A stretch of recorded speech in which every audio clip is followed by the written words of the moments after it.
Vă salut! Mircea Mihailă sunt, bine ați revenit pe canalul de YouTube Plexo, unde astăzi facem un unboxing al unui motor pentru globuri de oglinzi de la Stervil. Acest video face parte dintr-o serie de videouri ce vor documenta mai multe modele de motoare și de globuri de oglinzi, așa că vă rugăm frumos să vă abonați ca să fiți la curent cu tot ce se va întâmpla.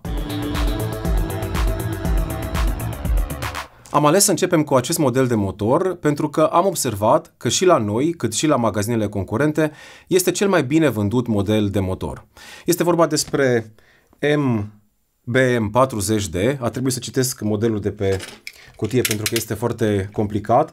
O să facem unboxing-ul ca să vedem ce este în cutie. Cutia se prezintă foarte bine, are un tipar monocrom pe ea, un carton de bună calitate și gros și este foarte bine lipită pe toate marginile.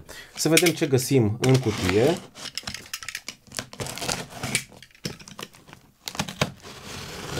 Hopa.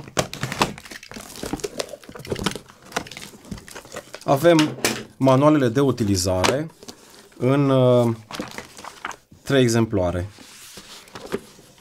Avem motorul protejat de o inserție de spumă PU, care este foarte bine gândită astfel încât în timpul transportului să păstreze o distanță bună între ax și restul cutiei. Foarte ok din partea Stervil. Punem asta deoparte.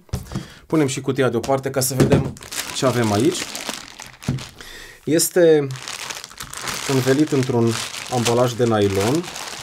Apropo, foarte bine că au pus și un plic cu gel desicant. Este foarte important gelul desicant pentru că în timpul transportului, dacă în această pungă se formează umezeală, acest gel o absorbe în totalitate. Este de indicat folosirea acestui gel în toate cutiile voastre, indiferent că sunt case-uri sau alte tipuri de cutii.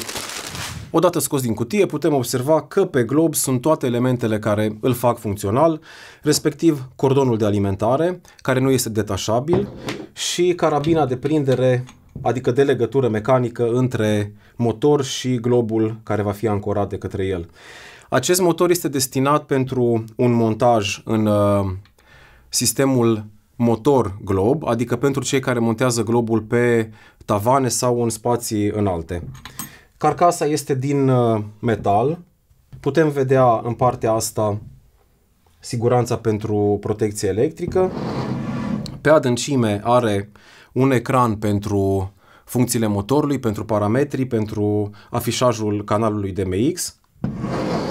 În partea cealaltă avem porturile DMX, iar aici doar șuruburi de prindere. Ce este foarte fain la acest model de motor este placa.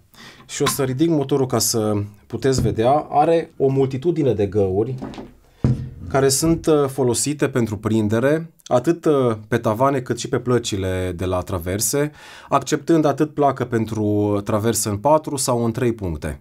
Motorul are o greutate de 6 kg, iar sarcina maximă care poate fi ancorată este de 35 de kg. Vă mulțumim foarte mult că ați stat până aici. Vă invităm încă o dată să vă abonați acestui canal ca să fiți prezenți și la următoarele videouri pe care o să le facem aici. Până data viitoare, toate bune!